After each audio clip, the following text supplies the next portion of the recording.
While American fighter jets screamed through Middle Eastern skies, something unprecedented was unfolding below them. The runways they'd launched from, the very ground they needed to survive, were being systematically destroyed. This wasn't a drill. This was real. And what happened next exposed a vulnerability no one wanted to admit existed. Picture this. You're a pilot, thousands of feet above the Persian Gulf. Your mission is complete. You're heading back. But then the radio crackles. Your base, the place you took off from just hours ago, has been hit. The runway is cratered. Your fuel gauge is dropping. And suddenly, the question isn't whether you completed the mission. It's whether you'll make it home at all. This isn't a Hollywood script. This actually happened. And it revealed something far more dangerous than anyone expected. On a single day that shook the foundation of American military presence in the Middle East, a coordinated wave of strikes tore through the infrastructure that keeps U.S. air power alive. Bases in Kuwait were damaged. A critical radar installation in Qatar went dark. The headquarters of the U.S. Fifth Fleet in Bahrain, one of the most symbolically untouchable command centers in the region, came under direct attack. And across the United Arab Emirates, defensive systems lit up the sky as missiles streaked toward their targets. This wasn't random. This was precision. And the message it sent was chilling. Let's back up for a second. When we think about military power, we often imagine jets roaring off aircraft carriers, missiles launching from silos, tanks rolling across deserts. But here's what most people don't realize. None of that works without the stuff you never see. The runways, the radars, the fuel depots, the command centers buried beneath reinforced concrete. For decades, the United States has maintained an almost mythical level of air superiority in the Middle East. That dominance wasn't just about having better planes or better pilots. It was about having an unshakable support system. Bases scattered across friendly nations, radar networks that could see threats hundreds of miles away, runways long enough and strong enough to handle the heaviest bombers in the world. And for years, that system was assumed to be safe, untouchable, too far behind the lines to ever be in real danger, until it wasn't. Here's how it went down. American aircraft were already airborne, conducting operations over the region. Below them, on the ground, the machine that kept them flying was about to be tested like never before. Reports began flooding in almost simultaneously. In Kuwait, a base hosting roughly 300 Italian troops was struck by incoming missiles. Italy's foreign minister Antonio Tajani confirmed the hit. He said the soldiers survived because they'd made it to shelters in time. But the runway? Damaged. The infrastructure? Compromised. In Qatar, near Doha, explosions were reported dangerously close to a major U.S. military installation, one deeply involved in operations targeting Iranian interests. At almost the same moment, a sophisticated American radar system in the Gulf reportedly went offline. Just like that, one of the eyes watching the skies blinded. Then came Bahrain, the U.S. Fifth Fleet headquarters, a facility that oversees naval operations across one of the most strategically vital regions on Earth, was directly targeted. This wasn't a stray missile. This was intentional. And it didn't stop there. The United Arab Emirates activated missile defense systems in Abu Dhabi and Dubai. Saudi Arabia scrambled its defenses around Riyadh. Jordan reported interceptions. Across the Gulf, the night sky became a chaotic web of alarms, countermeasures, and uncertainty. But here's the part that should make you pause. Most of the targets weren't frontline combat zones. They were support hubs, logistics centers, the places that allow warplanes to refuel, rearm, and return to the fight. In military terms, this is called striking the operational backbone, and it's far more effective than most people realize. Let's talk about runways for a second. They don't look sexy.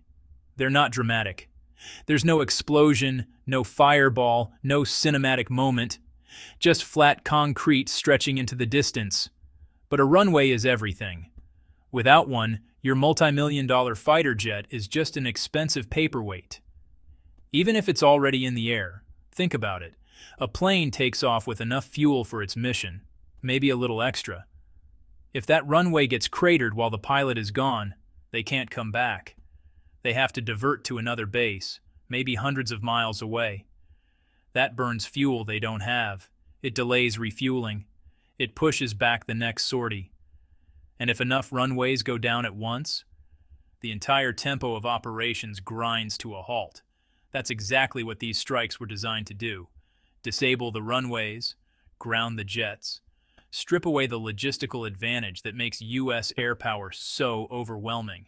And it worked, at least temporarily. Now let's talk about that radar system in Qatar. This wasn't just any radar.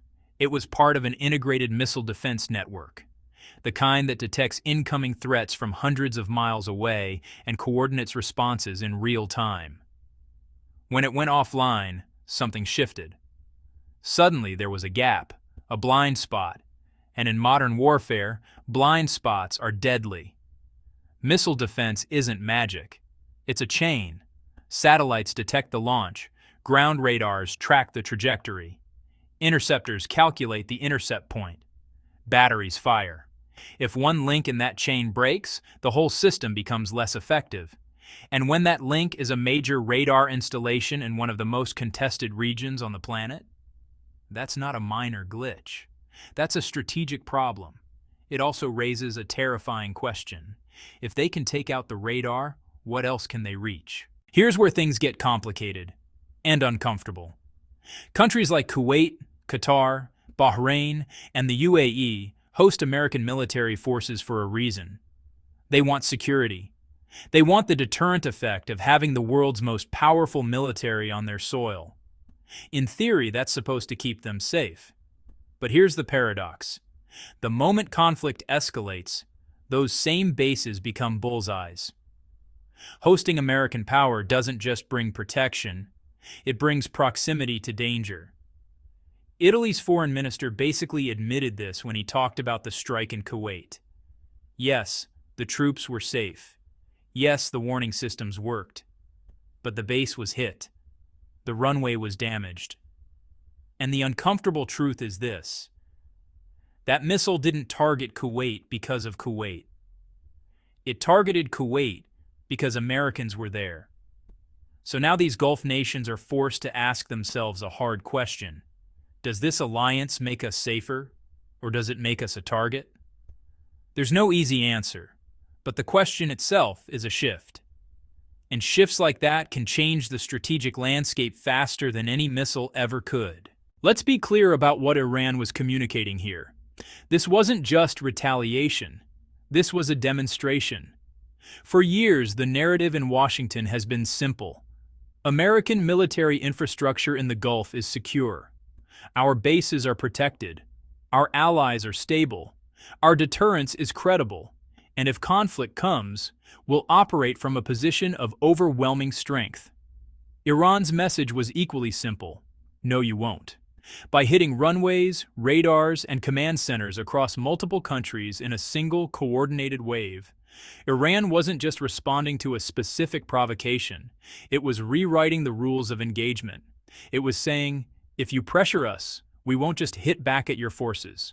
We'll hit the system that makes your forces effective. That's a fundamentally different kind of threat. And it's one that changes the calculus.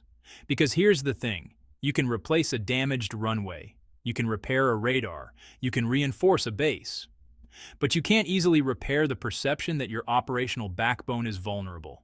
Once that idea takes hold, it doesn't go away. There's a psychological component to military dominance that doesn't show up on balance sheets or procurement reports. It's the assumption of invincibility, the belief that your infrastructure is beyond reach, that your rear areas are secure, that you can operate with confidence because the basics are guaranteed. American pilots have flown missions in the Middle East for decades with that assumption. They knew combat was dangerous. They knew they might face anti-aircraft fire, enemy jets, surface-to-air missiles. But they also knew that when they turned around and headed home, the runway would be there. The fuel trucks would be waiting. The mechanics would be ready. Now, that assumption is cracked. When a pilot has to factor in the possibility that their home base might be under attack before they even take off, the entire mental equation changes. Confidence erodes, hesitation creeps in, and in high-speed, high-stakes combat situations, hesitation can be fatal. This is what Iran understood. You don't have to destroy the entire US military to weaken it. You just have to make them question whether the ground beneath them is solid. The attack on the US Fifth Fleet headquarters in Bahrain deserves special attention, because this wasn't just a tactical strike, it was symbolic. The Fifth Fleet oversees some of the most critical waterways on the planet: the Strait of Hormuz, the Suez Canal access routes, the shipping lanes that carry a significant portion of the world's oil and natural gas. For decades, the Fifth Fleet has been the guarantor of stability in these waters. Its presence has been a deterrent, a reassurance, a signal that the world's most powerful navy is watching. To strike its headquarters is to challenge that entire narrative. It's to say, you are not untouchable. Your command center is not a sanctuary. And if we decide to escalate, nowhere is truly safe. Whether the attack caused significant damage is almost beside the point. The fact that it happened at all is the message. Here's where the timeline gets interesting, and honestly, concerning. Early reports suggested that Israeli aircraft were already conducting significant strike operations against Iranian-linked targets before the full scope of U.S. involvement became clear. In other words, this wasn't a perfectly synchronized joint operation. It was layered, staggered, sequential. That matters because it suggests something more complex than a simple retaliation cycle.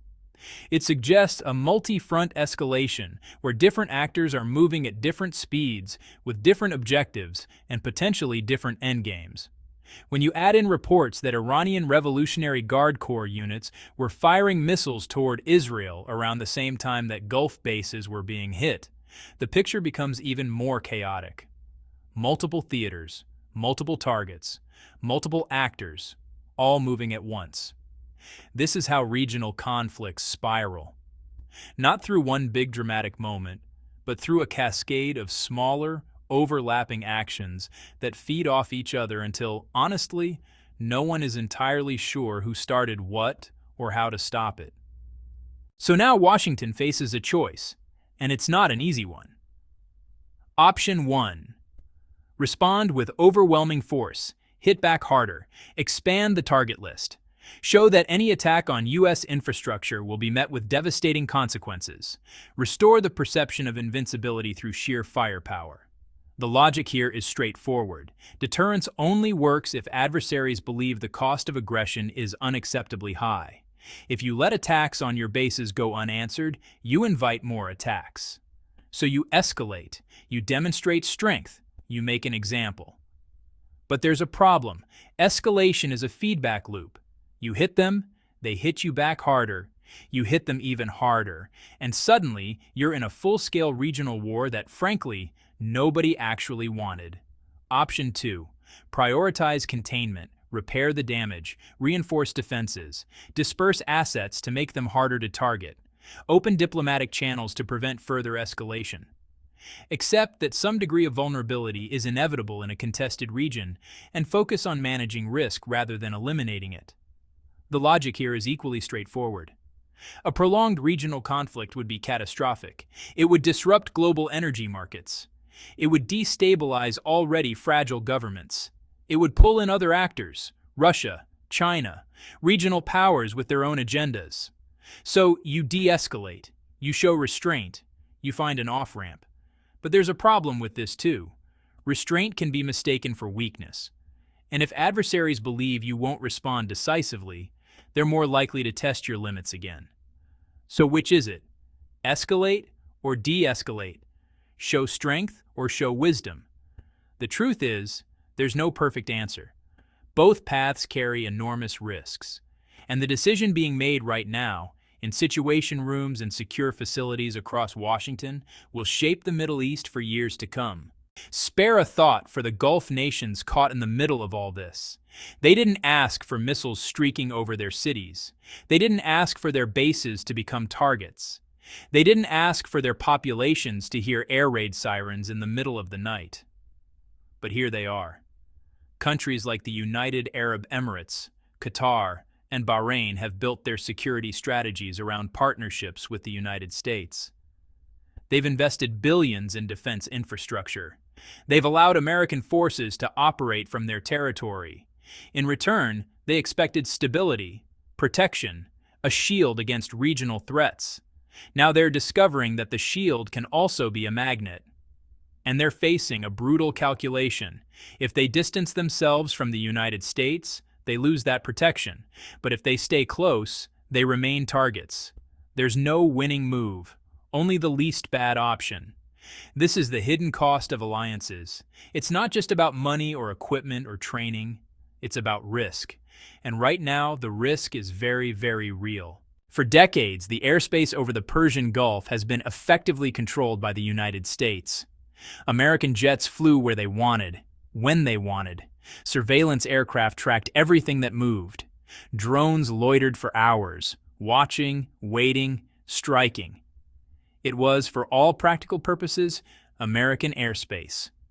But that assumption is now in question. When runways can be hit, when radars can be knocked offline, when even the headquarters of the Fifth Fleet can come under attack. The idea of total control starts to feel like an illusion. This doesn't mean the United States has lost air superiority. It hasn't. American air power is still overwhelming.